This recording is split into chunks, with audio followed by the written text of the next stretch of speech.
I have very little doubt that when you stop taking sensibilities about the world around you seriously, particularly if you see yourself as a member of the superclass, things change significantly for you. And the meaning and value of those other than you is diminished.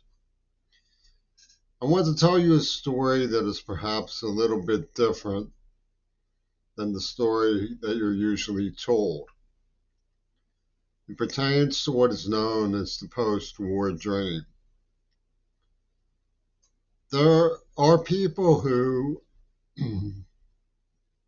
understand the meaning of Western civilization that was brought to grips in the struggle against barbarism when the Third Reich took up arms against the weak and helpless. People say they persecuted the Jews, but that was really just because the Jews were weak and helpless. And America didn't want to stand by and allow the weak and helpless to be destroyed. So we mobilized and took up arms to put a stop to it.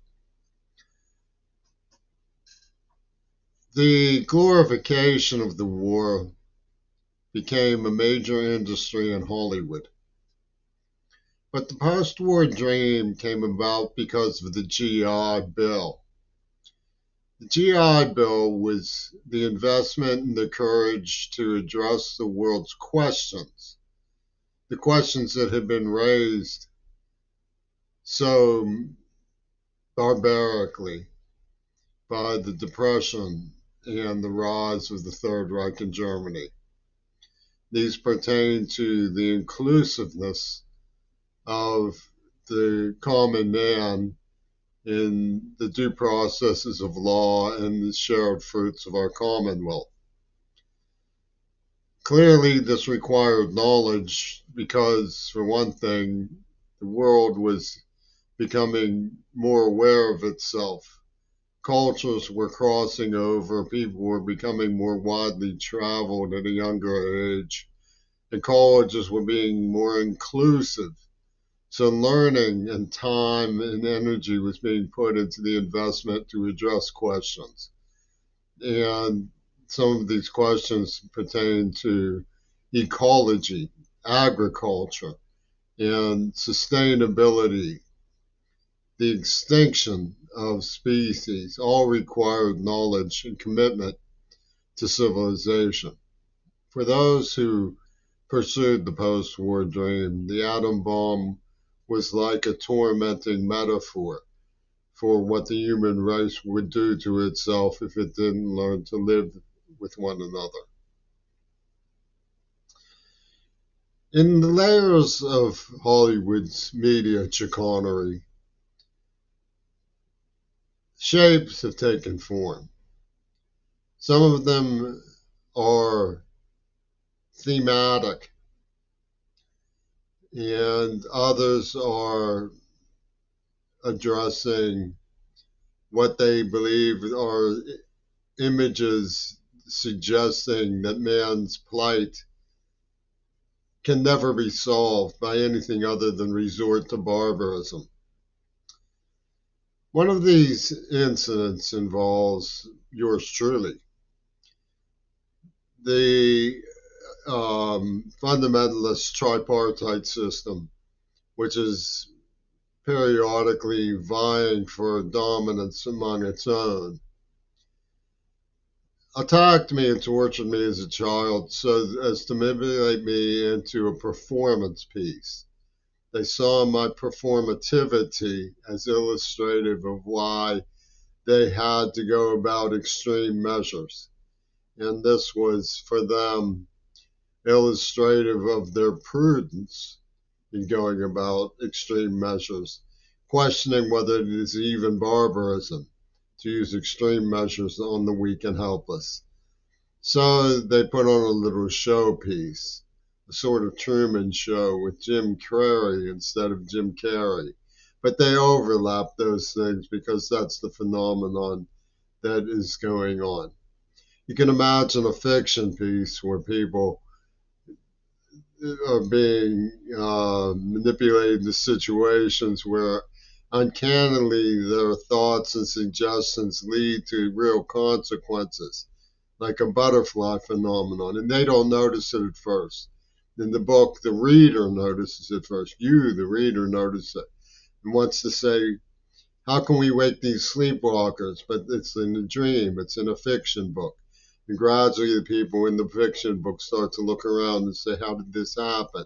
How did we get stage cast in this phenomenon? So, the only people who will ever understand well enough to explain are the artificial intelligence robots. So, you'll be given the gift of knowledge and gab with your friend, the robot.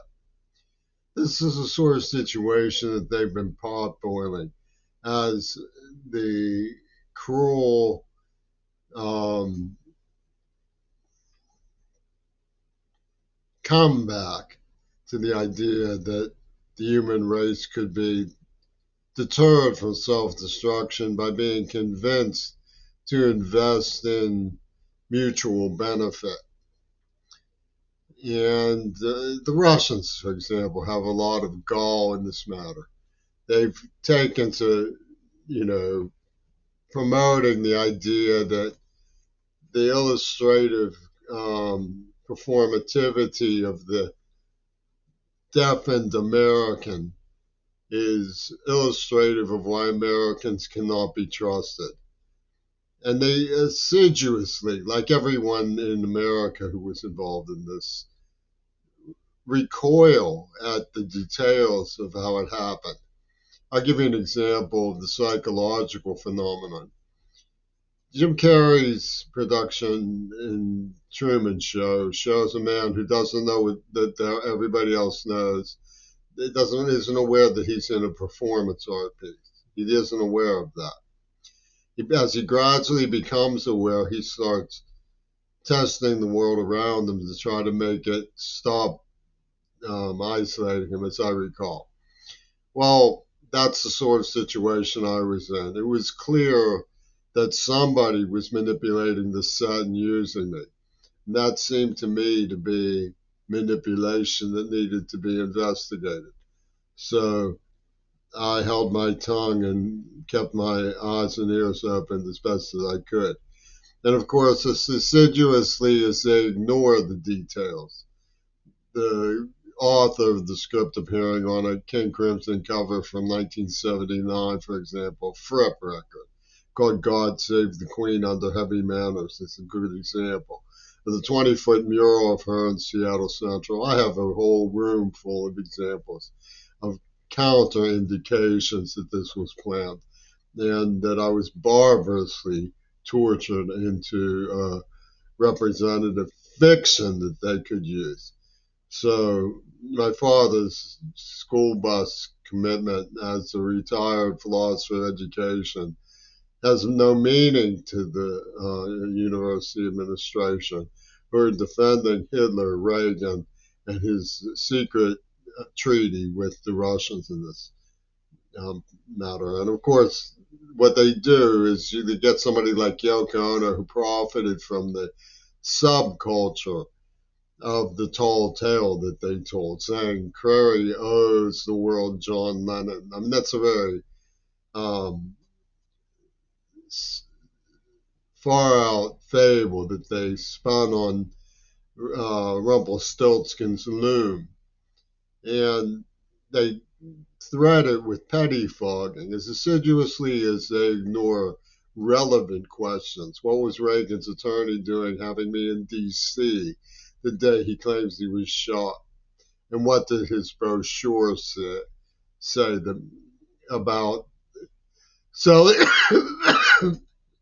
allusions to a jury so you could win? How is that relevant? As assiduously as they ignore that, they pettifog with slanders. I'm supposed to play the game of disproving those slanders. So they're highly distorted individuals. who call themselves Friends. Now, how does that work? Basically, Migna Wen was on Friends, and she entered my social landscape in Pittsburgh. I went and took her out to play pool a couple of times. But the idea is that the robots in the room are called your friends, and they're basically just American predators from the set of a Friday the 13th movie. And this is how they went about it. George Romero was a stage master whose daughter is named in the Burson letters.